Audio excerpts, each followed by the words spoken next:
Magic, Bird, Jordan, Karim, Olajuwon, Malone, Dr. J, Thomas, porque nos encanta lo que vemos ahora, pero lo de antes, eso era otra cosa, era baloncesto.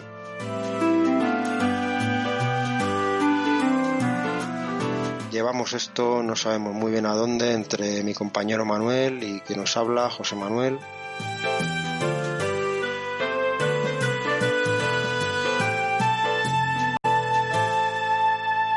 Programa especial de la baloncesto, dedicado a los Atlanta Hawks y lo bien que lo hicieron, Manuel, en el draft del 75. ¿Qué tal? ¿Cómo lo llevas? En mi mejor momento, José Manuel. Pues sí, la verdad que un draft psicodélico, José Manuel. Lo que pasó en ese draft es de traca. Vamos a contarlo. Sí, es también una de las ramificaciones de tener dos ligas profesionales a la vez, compitiendo y una buscando cualquier manera de hacerse con algo del pastel que tenía la otra. Y vamos a tratar de contarlo un poquito centrándonos en lo que pasó con las elecciones de la franquicia de Atlanta en este año 1975. Así que nada, comenzamos. José Manuel, vamos para allá.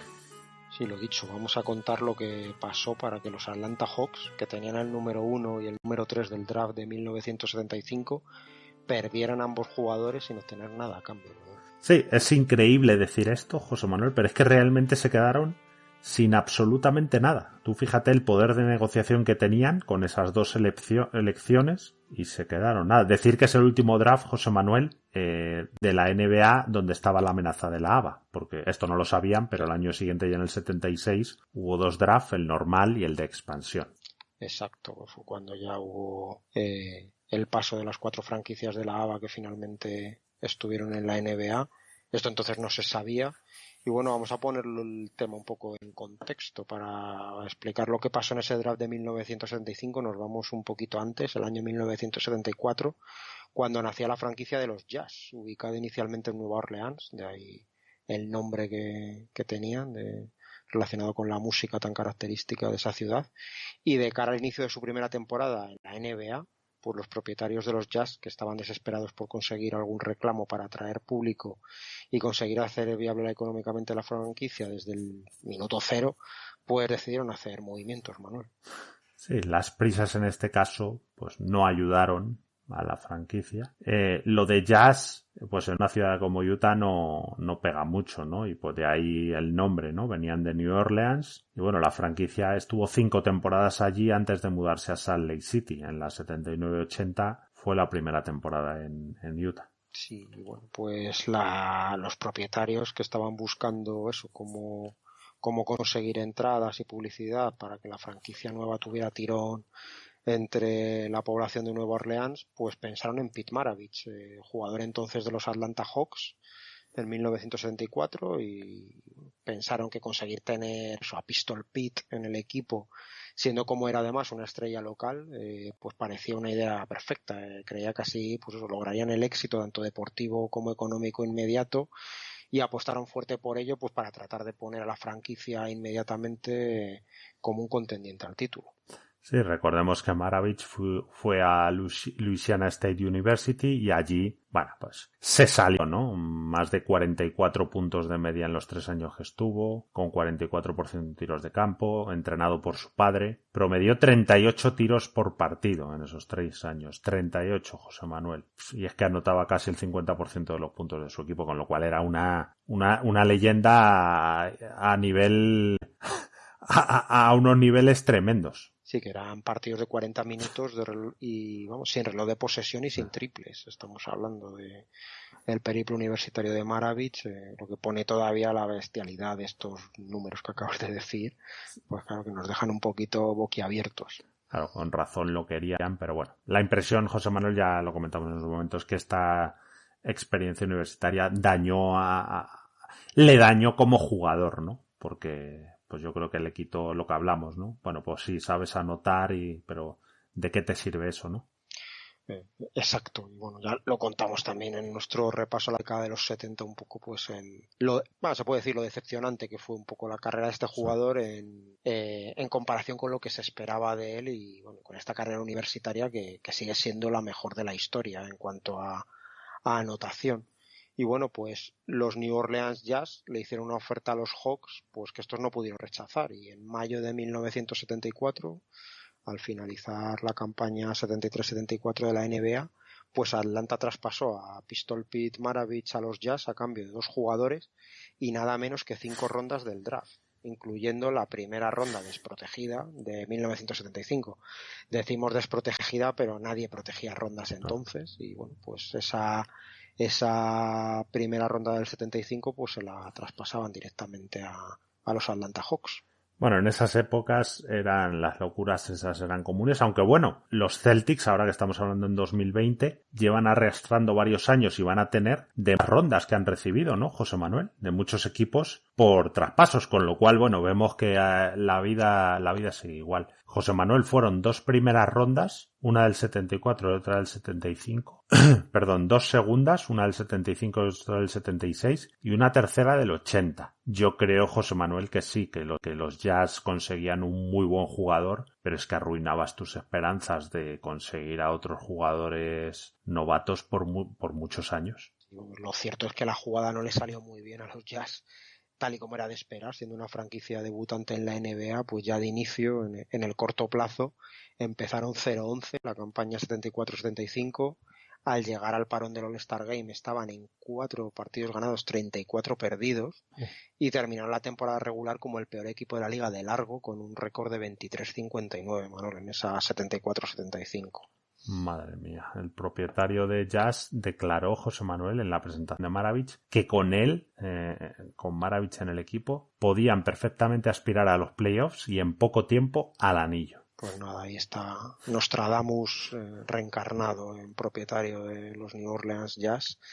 Y bueno, en esa 73-74 los Hawks tampoco es que tuvieran una temporada de ensueño, porque, claro, en la anterior, perdón, en esa 73-74, cuando Pistol Pete todavía estaba en sus filas, Atlanta había acabado con 35 victorias y 47 derrotas, y en la 74-75, ya sin Maravich en el equipo, bajaron a un 31 victorias, 51 derrotas. Los Hawks tenían buenos jugadores, como Lou Hudson ahí en el backcourt, pero se perdió casi toda esta temporada.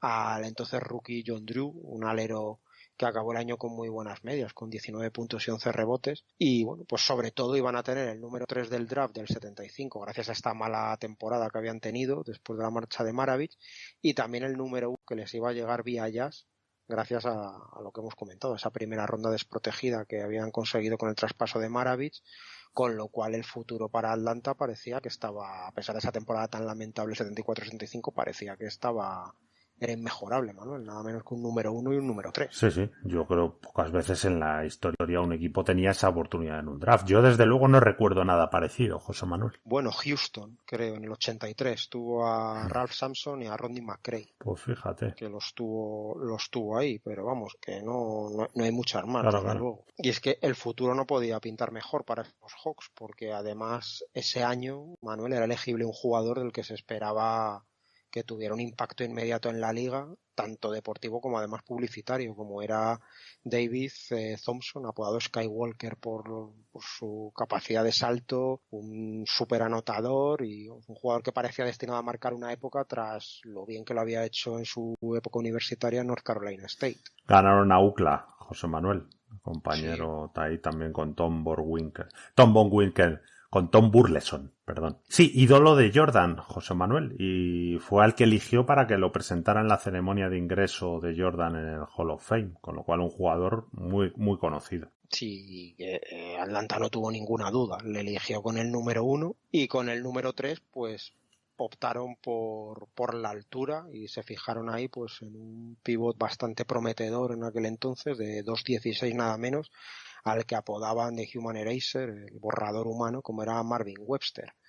Así que de repente pues se plantaba ahí un equipo con el que parecía eso, que tenían ahí a Lou Hudson, a David Thompson, a John Drew y luego a Marvin Webster en el centro de la zona, pues que no pintaba nada mal para el futuro de la franquicia, ¿no?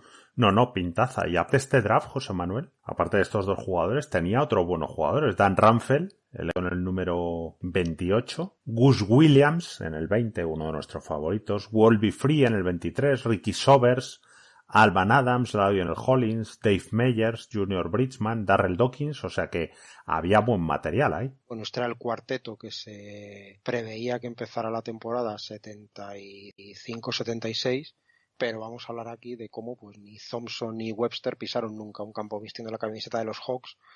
¿Por qué? Pues porque había otra liga profesional de baloncesto, como hemos dicho, en Estados Unidos, la ABA, que lo impidió.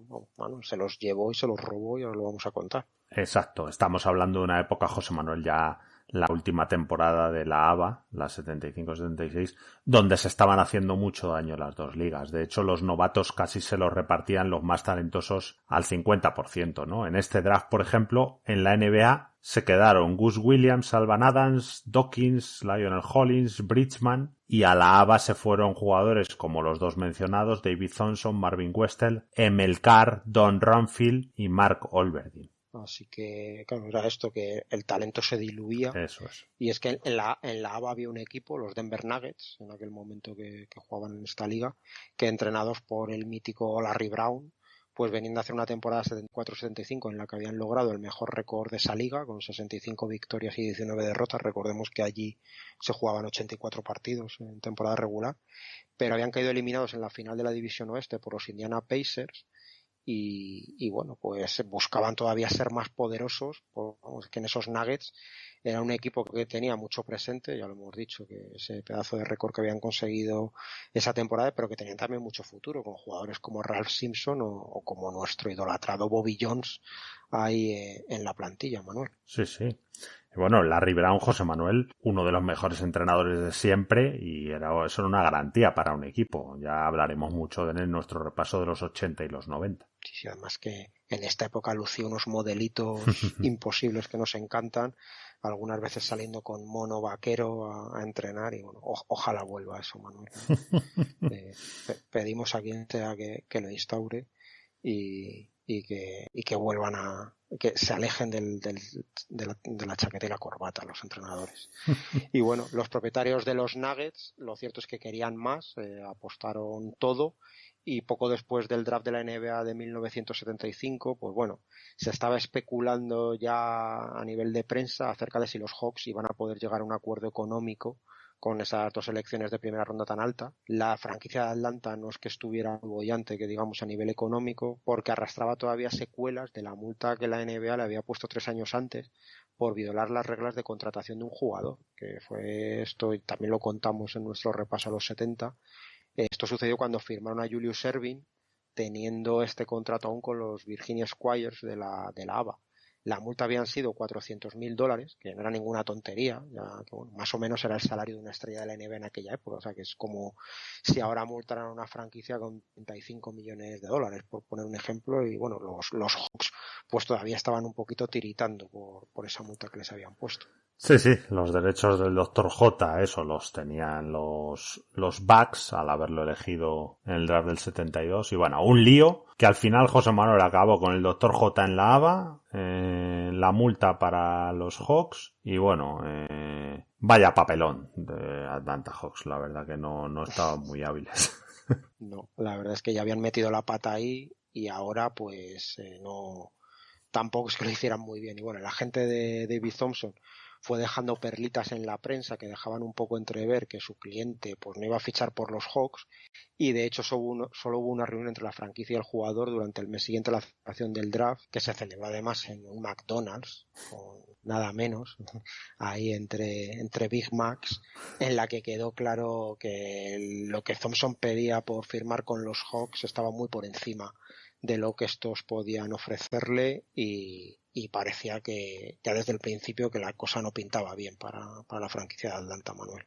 Sí, yo, José Manuel, de verdad no hay maneras de averiguar antes de elegir al jugador lo que piensa. y bueno, y sabiendo que la ABA te podía robar al jugador, no podías negociar con otras franquicias de la NBA para a lo mejor firmarlo por todo el dinero que pedía y luego traspasarlo, ¿no? O incluso traspasar sus derechos antes, ¿no? Yo, todo esto la verdad que me vuela la cabeza, porque realmente nunca... No hubo un esfuerzo por parte de Atlanta, ¿no? Porque claro, lo que tú dices, la reunión, oye, venga, te llevo al McDonald's y te cuento, joder, si yo tengo eso, no sé, le llevo a mis oficinas, ¿no? E intento negociar con él varios días y no le suelto hasta que tenga una respuesta. Sí, ya veremos que los Nuggets sí que se lo montaron bien para convencerle de firmar por ellos y jugar en la ABA.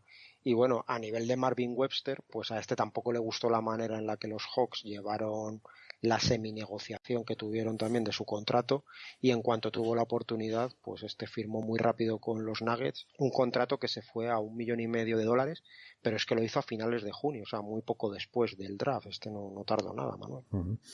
Sí, bueno, la verdad que los dirigentes de los Hawks no parecían los más hábiles a la hora de negociar, salvo José Manuel, que estas elecciones pues las hubieran hecho deliberadamente para no obtener nada, ¿no? Y poderse ahorrar un dinero de contratos. Pero hombre, si esta última suposición era así, José Manuel, oye, mejor haber cambiado esas elecciones por un puñado de buenos jugadores, ¿no? Sí, o si, claro, eso también hubiera seguido siendo sueldos a pagar a esos jugadores, cámbialo por elecciones de otros años, igual por un número uno de este draft consigue, yo qué sé, viendo cómo estaban las cosas en esa época, 3 primeras rondas del 80, 81, 82, yo qué sé.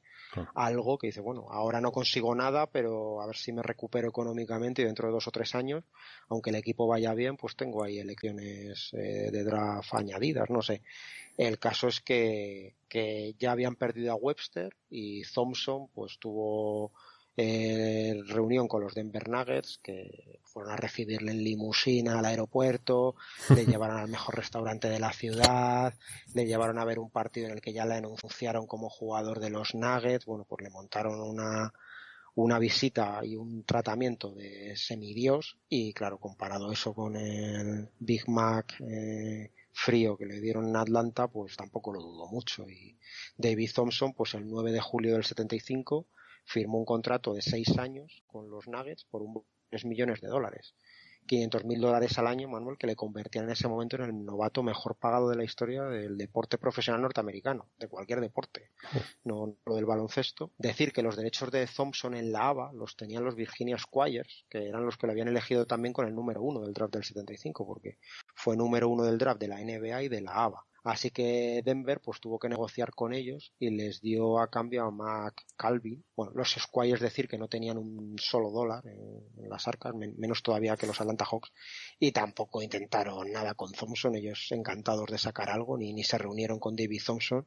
Bueno, este McCalvin que no estaba del todo mal. Sí, era un base anotador. La temporada anterior en Denver había hecho 20 puntos, 8 asistencias, con 49% en tiros de campo. Y bueno, llevaba varias temporadas a buen nivel, y yo creo, José Manuel, que esto es lo que tenían que haber hecho los Hawks. A lo mejor cambiarlo, pues una superestrella por un jugador de nivel medio del que pudieras asumir su sueldo. En relación a lo con los Hawks, además del apartado económico, que era el principal punto, se sumaba el hecho de que David Thompson tampoco quería ser el salvador de la franquicia tras la marcha de Pistol, ¿no? Y bueno, en declaraciones posteriores suyas afirmó que había visto como, según él, habían machacado a Maravich allí, tanto prensa como aficionado, exigiéndole que se hubiera llevado al anillo y que metiera los 44 puntos que metía en la universidad, y que él no quería ser el siguiente en la lista de eso, de ser el muñeco de punching ball de allí, de la franquicia. Sí, quizá era solo una excusa, José Manuel, pero tiene parte de razón en que a Pistol pues le dieron duro, ¿no? No sin parte de razón, porque claro, ya hemos dicho que llegó a la liga como una esperanza muy grande, ¿no? Por sus números en la universidad, que cobraba un pastón y que tenía unos problemas con el alcohol muy graves, ¿no? Que se fueron agudizando a lo largo de su carrera. Y bueno, las superestrellas, José Manuel, están y estarán sujetas a esas presiones importantes, porque evidentemente económicamente son muy importantes para sus franquicias. De su buen rendimiento y del rendimiento que provoque eso en el equipo, pues dependen muchas cosas. Sí, Thompson pues también declaró que sabía que Atlanta les necesitaba a él y a Webster, pues un poco lo que hemos dicho, ¿no? Para vender entradas, porque todos sabían que la franquicia estaba en la bancarrota, que eso era conocido por todo el mundo y que no iba a poner su futuro en manos de una entidad en esa situación, ¿no? Que económicamente fuera inestable y con esa incertidumbre de si le iban a pagar o no, y que si podía elegir, pues que prefería la opción que tomó, que era irse a los Nuggets y a la ABA. Sí, hombre, la ABA tampoco es que fuera la liga más solvente del mundo, ¿no, Sí. José Manuel? Ya hemos contado que la mayoría de los contratos no eran pagaderos a los 4 años que se firmaban, o 3, sino que era pagaderos a 20 años. Pero bueno,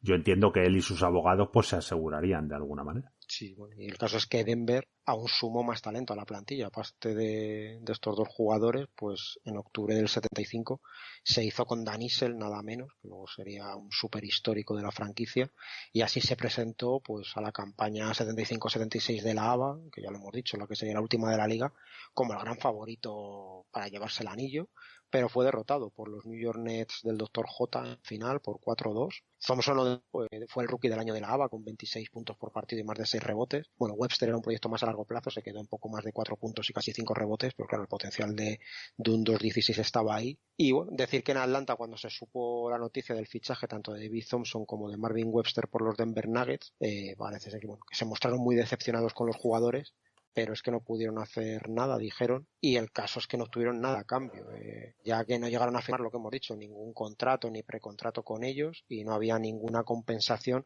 cuando alguien se iba de una liga a otra, si estaba libre, y en el caso de Thompson y Webster al no haber firmado nada, pues era así que pues es una oportunidad histórica para una franquicia que no ha vuelto a tener un número 1 del draft desde entonces, y que ha tenido algunos cambios raros a lo largo de su historia, ¿no? Tuvo a Pau Gasol con el número 3 y lo cambió, luego de Doncic contra Young, que bueno, ya veremos, de momento parece que no, que tampoco es que fuera la mejor elección esa, y en este caso, claro, es que la oportunidad perdida por los Hawks fue muy grande, porque tú ya has dicho antes, Manuel, los jugadores que había disponibles en ese draft, claro, podía haber tenido, si querían exteriores como David Thompson, estaban ahí Gus Williams, Junior Bridgman o Wolby Free, y jugadores por dentro, claro, estaban Alvan Adams o Darryl Dawkins, que podían haber ocupado, pues eso, el puesto de escolta y de pivot que buscaron con Thompson y Webster, y que hubieran tenido un impacto positivo, yo creo que inmediato, en una franquicia como esa, pero se les escapó todo, de poder haber tenido el mejor futuro de la liga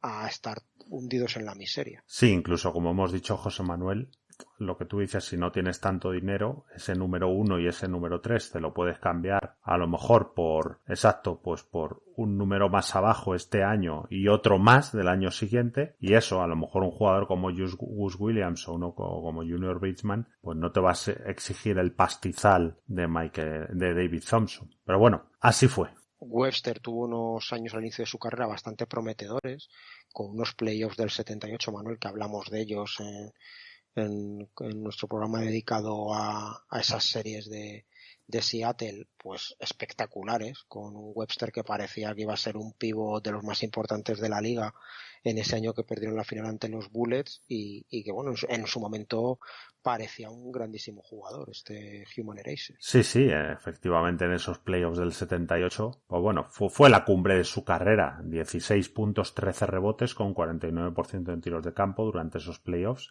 incluidas unas muy buenas finales y un séptimo partido excelso con 27 puntos, 8 de 12 en tiros de campo, 19 rebotes, 4 tapones, que sin embargo, bueno, como has indicado, no hizo que su equipo ganara, sino que fueran los Bullets de Anselt, Elvin Hayes y Bobby Dandridge. Pues claro, tras esa gran actuación, que lo que decimos parecía ser la antesala de un carrerón en la NBA, firmó por los Knicks, la verdad es que por un pastizal, pero su progresión se estancó, comenzó una cuesta abajo que ya no se detuvo hasta su salida de la liga, tras 10 temporadas como profesional con bastantes lesiones y bueno, las que nunca pasó de un jugador de rotación. Y más que su valor en sí como jugador está el coste de oportunidad, ¿no? Que supuso para los Hawks el malgastar un número 3 así, con otros interiores de buena calidad que habrían firmado por ellos y que estaban disponibles, lo que hemos dicho, ¿no? Alvan Adams o el Gorilla Dawkins. Exacto. Decir, José Manuel, que Marvin Webster tuvo una vida dura al haber contraído hepatitis, todos los problemas físicos que tuvo desde su rodilla. La hepatitis la adquirió en su último año universitario.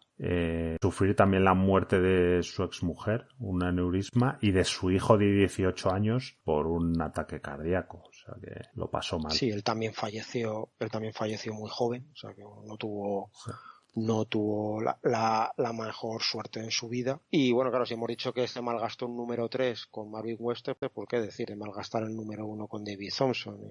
Aquí es que no solo es el pick en sí, como en el caso de Webster, es el jugadorazo que se perdieron en Atlanta, ¿no? Porque después de conseguir como habían conseguido esa ronda del draft, desprendiéndose de Maravich, los Hawks que perdieron un jugador que podía ser la nueva sensación de la liga y que de hecho fue una de las sensaciones de la ABA en este caso y posteriormente de la NBA mientras estuvo sano y fuera de las drogas que tanto le perjudicaron cuando debería haber entrado en su prime. Pero claro, estamos hablando con David Thompson, Manuel, de un Hall of Famer, rookie del año en la ABA, 5 veces All-Star en su carrera entre ABA y NBA, 2 veces All-NBA en el primer equipo, una vez también All-NBA del segundo equipo, y que podía haber tenido una carrera, muchos dicen, de top 15, top 20 históricos si no hubiera tenido pues esos problemas que hemos contado de drogas que le llevaron pues a abandonar la liga con poco más de 29 años y que realmente solo tuvo 5 o 6 temporadas como mucho al máximo nivel, podríamos decir. Sí, la verdad que las lesiones es algo que ha marcado a muchos jugadores, ¿no? Y a este en particular lo machacaron. Y luego el tema de las drogas, José Manuel, en los 70 y en los 80 fue un problema gravísimo y de hecho hasta que David Stern no se puso duro y empezó a expulsar a jugadores, pues no se empezó a solucionar. Y a este jugador, bueno, las drogas lo devastaron. Y bueno, pues con esto lo que hemos visto es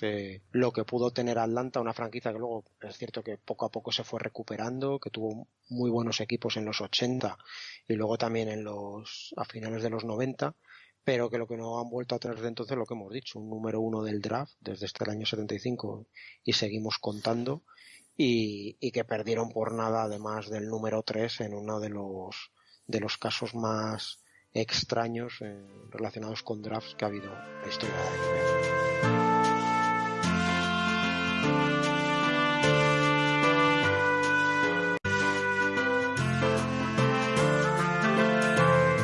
Manuel, pues hemos tocado un tema tan sorprendente a día de hoy como es el hecho de tener un número 1 y un número 3 del draft y no tener ni jugadores, ni a esos jugadores que has elegido, ni obtener nada a cambio por ellos, como esto que sucedió inexplicablemente a los Hawks en 1975. Sí, sí, la verdad que habla muy mal de la franquicia, ¿no, José Manuel? Porque no obtener absolutamente nada cuando sabes que, bueno, no tiene pasta y que hay otra liga por ahí, encima los jugadores te lo están diciendo, pues bueno, la verdad que muy mal y una pena para Atlanta, que luego, como tú has dicho, oye, en los 80 la verdad que tuvo unos equipos majetes, ¿no? Por lo menos para competir.